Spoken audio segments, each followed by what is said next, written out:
Welcome to STEAMA 5 Storytime. I'm Laura Thornton, and I'm presenting today on behalf of NCBOLD.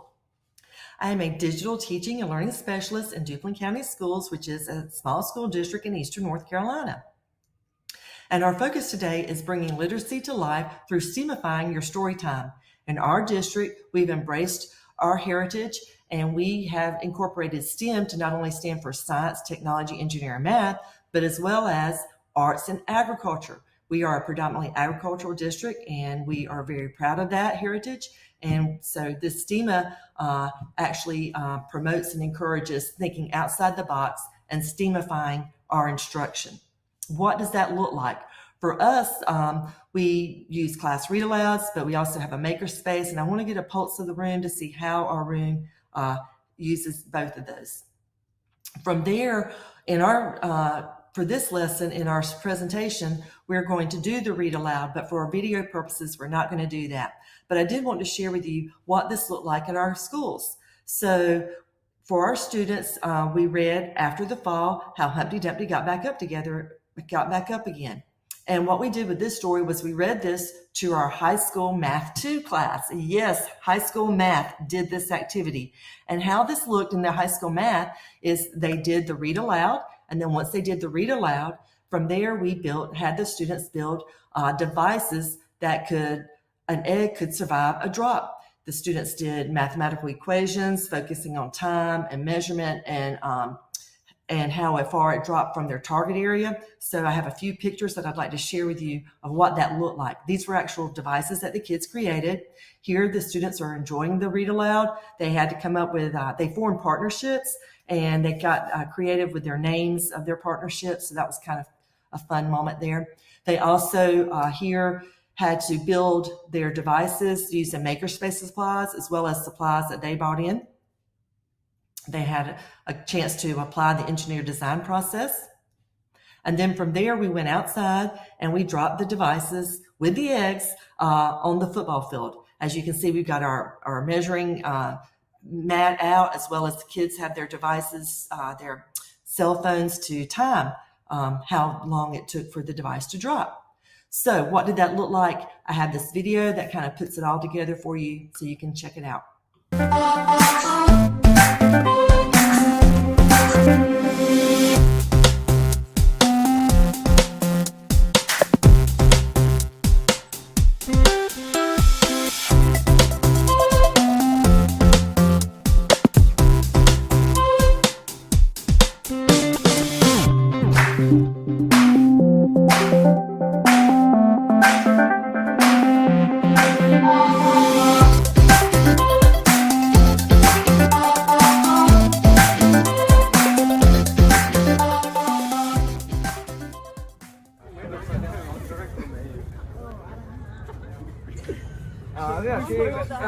Disqualification. Okay. Lean over like this. Stand. Lean over. Everybody's got their smartphone out, ready to time? Yeah. Okay, then I'm going to count to 3 and you're going to release, okay? 1, 2, 3.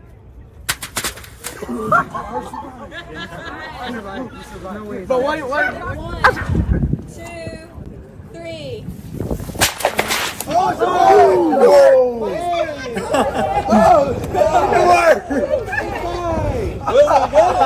You ready? Yeah. Okay. Watch out. 1, 2, 3. Oh, it's a ball! 3. Oh my God! We're gonna go on the count of 3. 1, 2, 3.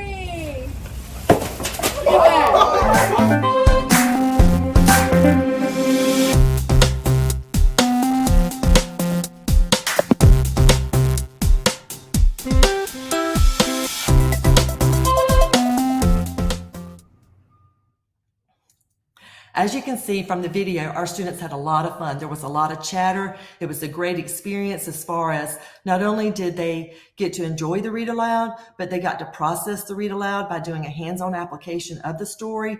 And it was good on many levels, but probably one of the more important levels that it was good on, or a good experience for our students, was SEL. We've been through a hurricane, we've been through the pandemic, and so anytime our students can think outside the box and be challenged to be creative and lean into their strengths is always a good day. So it was a great experience. Went so well that we went to our neighboring second graders classes and asked them to replicate this with their students. So our high school students got to work with our second graders in crafting devices and dropping them and seeing how that worked out for them. So it's a great day. Okay, so why use read-alouds? Why does it matter for high school, elementary, middle? Read-alouds are important, and reading aloud, as you can see here from the Department of Education, is the single greatest indicator of eventual success. So another resource I wanted to highlight for you was Rebecca Bellingham's TED Talk. It's excellent about the power of read-alouds. I highly encourage you to read this, to watch this video, and possibly share it with your staff. It is just so powerful about how reading aloud to students really is impactful, as well as I have some Edutopia articles that relate the benefits of reading aloud to students, not just littles, but to older students as well. And that's where I think the strength of this program has come through, is by reaching out and embracing our high school students and in promoting reading and reading aloud with our high school students. So let's get started. What does this look like? We always start with the standards. So standards first, then we're going to select a book. And then from there, we're going to think, how can this book be STEAMified? How can we have a creator maker mindset with this book? And then last, we're going to have fun and actually implement it. So let's get started. So I want you to think right now of the major topics and standards that you're going to teach this year. I want you to drop those ideas into this Padlet. Think about your digital teaching and learning standards for students, as well as your content standards. So once you do that, my job and challenge is to connect a story that would fit those standards. So collectively as a group, we can build and have, by the end of the summer, a resource bank of great topics that you're teaching and great stories that can go along with them. So here we go. So we've selected our standard, and then from there, we're going to think of a book. We're going to select a book. We can consider picture books, but we can also think outside the box. Graphic novels are a great way to engage our students. Also think about biographies, chapter books. Lots of book choices that we can consider when we're doing this. It doesn't necessarily have to be a picture book. Okay, when we're thinking about our books, not only do we think, does the book support our objectives, but does it inspire us? Does it inspire us to think creatively, to think makerspace? What can we do with this? Is there an opportunity to pair this story with a concept, a science or mathematical concept? The other things that we want to consider that are highly important is, do I have the time for this? Do I have the money, the cost, the materials to do this? In other words, how easy can it be for me to create a maker activity and actually implement it and go through with it? So here we go. Once we do that, we are thinking of our titles. What kind of titles can we select? And so what I did was, based off of this article, the best read alouds on YouTube for classroom or home, I developed a YouTube playlist for our topics. And I divided the YouTube playlist into our different STEAMA aspects. So I've got our science listed right here with some different YouTube videos. And I thought it was important to include these because as a high school teacher, you may not have access to the actual picture book, and you want to be included and you want to implement this project. So I really wanted to remove barriers and give everyone opportunity to process this and to enjoy this. For our technology titles, I've got those listed there. And again, these are just YouTube links that we've generated that are applicable to each aspect of STEAMA. Art, my math, I've got one more to add right there, our agriculture. And then from there, once we've selected our title, then we want to think STEAMA. Okay, so what does that look like? When we're thinking STEAMA, we're thinking hands-on. How can I get this story from not just this, in the sky words, but actually hands-on and applied so that students can actually see it come to life? So we're considering how to experiment, how to imagine, how to illustrate. And so what I did for here was I have some activity inspiration. I'm not sure if you're familiar with any of these websites, but I did want to highlight them because they are great for giving you some ideas on, hey, I've got this story. Now, what can I do to make it come to life? Science Buddies is an excellent resource to get started, as well as Teach Engineering. I have other activity inspiration for you. The Commons is a very good resource as well. And then from there in our session, we're actually going to have fun and we're going to have a chance to apply this. So what this looks like in our session is we're going to go to different stations, and at each station I have a book, I have a resource, and I have a STEAMA activity challenge that we would complete. And so what does this look like? The titles that we are going to use in our presentation today are What to Do with the Box, First Flight, Secret Engineer, If I Built a House, and 21 Elephants and Still Standing. So what will this look like? For Secret Engineer, participants are going to actually build a bridge, and this is based off of the Crawley and Adam resource that we're going to highlight in a minute. In your turn, the What to Do with a Box, we are going to actually build items with our cardboard box and a cardboard box challenge. And then if I build a house, this is actually a picture of a 3D house that we built with our students. That was pretty incredible. And this was with the high school Spanish students as well, that we are going to try in our session. And then First Flight is a nod to our North Carolina roots, where we're going to build paper airplanes and do some measurements with that. And then last, 21 Elephants and Still Standing is a great story about how the Brooklyn Bridge was tested out by the elephants. So we're going to build a bridge, again with the Crawley and Adam, but with this focus on the weight of the bridge. So again, these were the stations that we're going to be doing in our sessions that we will be doing at NCBOLD. So coming back and bringing it back together, what I'd like to do now is share resources. I love to go to sessions where I get lots of resources, and I hope you'll find that this is beneficial as well. So one of the first resources I would like to highlight is Teach Outside the Box. Hands down, one of my favorite inspiration sites to go to. Great social media. And what this looks like is they have several resources I want to pull out. Number one, they have read-alouds for the makerspace. Excellent stories, as well as paperless STEM bins. So this is a Google document where they've got ideas to do where, hey, I don't have devices, or I don't have a lot of good, a lot of fancy equipment. Well, this is popsicle sticks, Play-Doh, pipe cleaners, everyday items that you have around your school that you could use to bring that story to life. The other resources I wanted to highlight from Teach Outside the Box is her remote learning Google Drive doc. And this is excellent. And what I like to do here is print these choice boards that she has already created. And say for today, we're talking about if I build a house, I might have that choice board up and have it where the kids can decide, hey, I'm going to build mine with the mini cups, or I'm going to build mine with bricks or paper rolls. Again, these are everyday resources that we all have access to get us to think in that maker mindset. Another resource I'd like to highlight is Crawley and Adam. They are hands down the North Star of STEAMifying your story time. And what they've done is they've got extensive books that they've already created STEAMA makerspace challenges for. So highly recommend that resource. And in our session that we're going to do, we are actually going to implement one of Crawley and Adam's activities, just so that everyone can understand how this one works. Another thing I wanted to highlight from Crawley and Adam is reasons to do STEM read-alouds and the value that it adds to your classroom, not just for your content, but for your maker mindset mentality. Okay, more resources. I have lots of book lists that promote STEAMA for you to consider. So if you are stuck on, well, I don't know what kind of book to pick, I'm not sure. Well, here's your book list. And again, more book list.